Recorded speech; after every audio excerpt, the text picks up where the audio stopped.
Hello, beautiful people. We're going to give something a try here, and it's called flipping the classroom.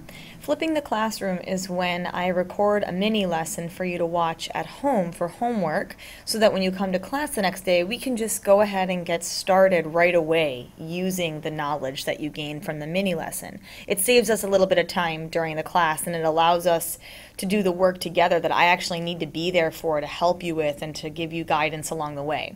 So tonight you're going to watch this short mini lesson on the next trait of writing. So far we've talked about ideas, and we're ready to move on to trait number 2 of strong writing, which is organization. And so the thing I want you to think about before we start is, what would you do if you were in charge of the world? If you were the one to make decisions, to change things, to improve things, what would you do if you had total control? So pause this video right now and brainstorm on a piece of paper as many things as you can think of in 2 minutes. Go. Okay, now that you're back, we're going to talk a little bit about what is meant by organization as one of the 6 traits of strong writing. And you see this picture here in the corner? See if you know what that is, actually, if you've seen something like that before. And then as we learn about organization, see if you can understand why I would put that picture with this lesson. So first, let's talk about what's meant by organization in writing. One way you can think about it is that organization is the structure inside a piece of writing. Another way you can think about it is that the organization of a piece of writing gives your ideas direction, and it makes them easier to understand. When you choose to organize your ideas in a particular order for a particular reason, it makes them flow smoothly, which makes them easier to understand. The organization of your piece is the structure that you hang your ideas on. It gives them support. So when we look at examples of strong organization, it's something that holds writing together. It has to do with having a hook, maybe, at the beginning to catch a reader's attention and draw them in. It has to do with a sequence that's easy to follow and makes sense. Strong organization means you're not wandering around in your piece of writing. You keep everything focused on the idea that you're trying to communicate. A big thing we're going to talk about with organization is transitions. And if you're not sure what those are, we'll have another mini lesson about transitions coming up. But transitions are huge in organization. They're kind of like tour guides, and they lead you from one idea to the next. And they also show you how things are related, how different ideas are related inside a piece. Strong organization also has some kind of closure, something that lets the reader know it's over.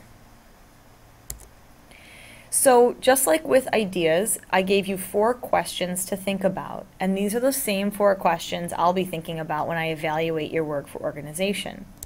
The first one is there an introduction of some kind? You know, in a 5-paragraph essay, that means there's an introductory paragraph, but not everything has an introductory paragraph. We'll look at different kinds of introductions, but every piece should have something that draws you in to the world of that piece of writing. It also needs to have some kind of closure, some kind of conclusion.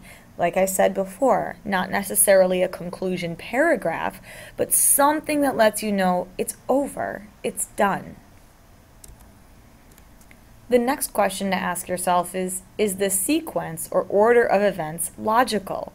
Does it make the ideas easy to follow? There's a lot of different reasons and ways that you may choose to organize the information in a piece of writing, but your choice needs to be done intentionally, and it needs to make sense. The next question I'm going to ask myself, and you should ask yourself when you're writing, do I use transitions that guide the reader smoothly from one idea to the next? Your transitions are actually like a bridge. You can think of them that way, a bridge between ideas. And the last question that you should ask yourself is, does the type of structure that I chose match the purpose of the piece and the audience? Like I said earlier, there are different ways you can choose to organize a piece of writing, but you need to do it on purpose, and you need to know why you're doing it and who you're writing for, so that you can figure out what kind of organization is going to be best for them to help them understand my ideas.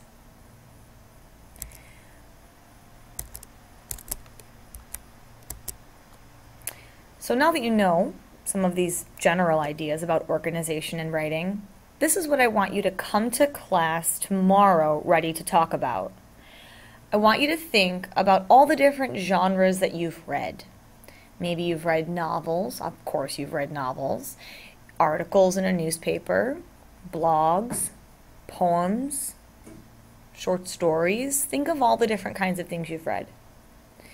And then think about some of the different organizational structures that you've come across. How are poems organized? There's not just one answer for that. How are short stories organized? Novels? How are articles organized? Blogs? Think about these different kinds of structures. Organization means something different for each genre, and I want you to come to class tomorrow ready to share some of the different kinds of organization you have come across in the reading you've already done. What we're going to do now is I'm kind of going to go back to that first question I asked you about what you would do if you were in charge of the world, what you would change and what you would do differently. There's a poet named Judith Forest, and she wrote a poem, If I Was in Charge of the World. I'm going to share that poem with you as a mentor text for organization, as an example of strong organization, and just one kind of organization. After I share this poem with you, challenge yourself. See if you can take your list from earlier and create your own poem using an organizational structure that's logical for your purpose.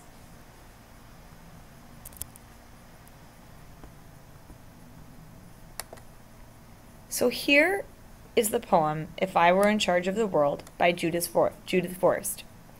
She says, if I were in charge of the world, I'd cancel oatmeal, Monday mornings, allergy shots, and also Sarah Steinberg. If I were in charge of the world, there'd be brighter nightlights, healthier hamsters, and basketball baskets 48 inches lower.